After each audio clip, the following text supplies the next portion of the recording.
एक नदी के तट पर एक बहुत सुंदर गांव था।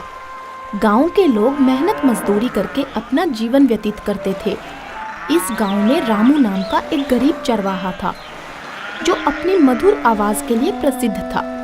रामू रोज गांव की सभी भेड़ बकरियों को गाना सुनाते सुनाते पास के जंगल में ले जाता। जंगल में स्थित एक पर्वत था। इस पर्वत की चोटी पे एक विशाल पेड़ था। रामू इस पेड़ की छांव में गाना गाता और अपनी सारी भेड़ बकरियों पे नजर भी रखता। शाम होते ही रामू बकरियों को लेकर गांव वापस आ जाता और सभी भेड़ बकरियों को गांव वालों को सौंप देता।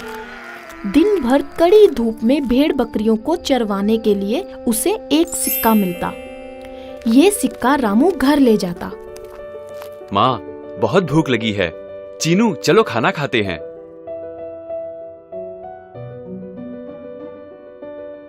क्या माँ, रोज वही रोटी चटनी? चीनू, ऐसे नहीं बोलते। रामू बहुत मेहनत करके पैसे कमाता है जिससे कम से कम हम भरपेट खाना खा पाते हैं। ये लो माँ, आज की कमाई। हो सके तो चीनू के लिए कुछ अच्छा बना देना। रामू हर दिन भेड़ बकरियों को चराने पर्वत ले जाता और मिले हुए पैसों से अपना घर चलाता। एक दिन रामू अपनी भेड़ बकरियों को लेकर पर्वत आया तो उसने देखा कि एक लकड़हारा पर्वत पे स्थित विशाल पेड़ को काट रहा था। ये देख रामू चिंतित हो गया। रामू को उस पेड़ से लगाव हो गया था। उसने सोचा कि उसे पेड़ को बचाना चाहिए। सुनो भाई, ओ लकड़हारे, क्या तुम्हें इस पेड़ के श्राप के बारे में नहीं पता? कई सालों पहले एक ऋषि मुनि ने इस पेड़ को चुड़ैल का श्राप दिया था। इस पेड़ पे एक बूढ़ी चुड़ैल रहती है। जो भी व्यक्ति इस पेड़ को छूता है वो उसकी जान ले लेती है।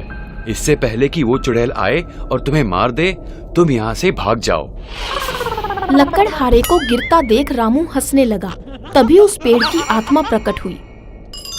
बहुत बहुत धन्यवाद रामू, तुमने मेरी जान बचाई। तुम बहुत अच्छे इंसान हो। मैं तुम्हें एक उपहार देना चाहता हूँ। एक मामूली घंटी? पर इससे क्या होगा? ये कोई मामूली घंटी नहीं, जादुई घंटी है। इस घंटी की मदद से तुम जो खाना चाहो वो तुम्हें मिल जाएगा। शुक्रिया, मतलब अब कभी मैं और मेरा परिवार भूखा नहीं सोएगा। लेकिन रामू, ये याद रखना कि इस घंटी का इस्तेमाल दिन में केवल एक ही बार हो सकता है। शुक्रिया। जादुई घंटी लेकर रामू खुशी खुशी घर आया। माँ, देखो देखो मुझे क्या मिला है। ये क्या? ये तो एक मामूली सी घंटी है। इस घंटी का आप क्या करोगे भैया? अरे चीनू, ये कोई मामूली घंटी नहीं है, ये जादुई घंटी है। इस घंटी के मदद से हम जो चाहे वो खाना मंगवा सकते हैं। सच में भैया? चलो मांगते हैं।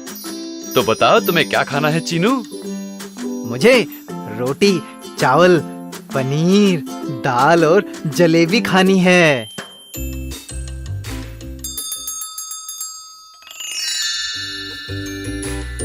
ये तो सच में जादू है।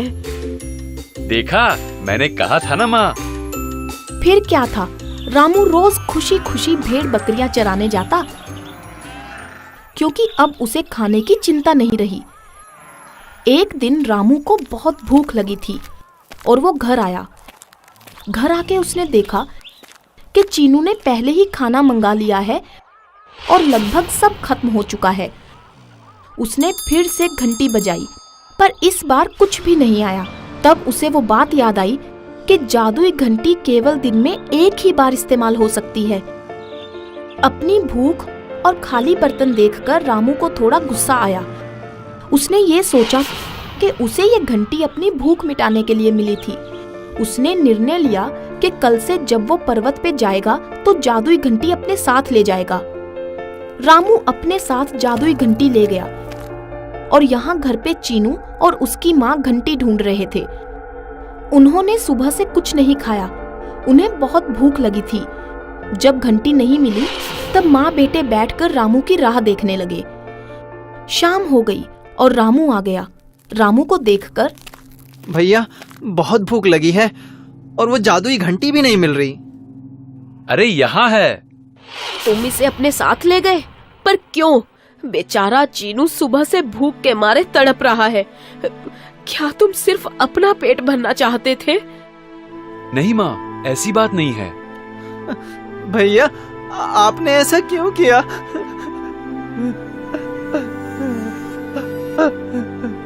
मुझे माफ कर दो माँ, मैं थोड़ा स्वार्थी हो गया था। मैं दोबारा ऐसा कभी नहीं करूंगा माँ। इससे हमें ये सीख मिलती है कि हमें कभी भी स्वार्थी नहीं होना चाहिए और अपने आप से पहले अपने परिवार के बारे में सोचना चाहिए। हाय, मैं हूँ शाइनी। अगर आप मुझे ऐसे ही देखना चाहते हैं तो इस वीडियो को जरूर शेयर करें और हाँ, इस चैनल को भी सब्सक्राइब करना ना भूलें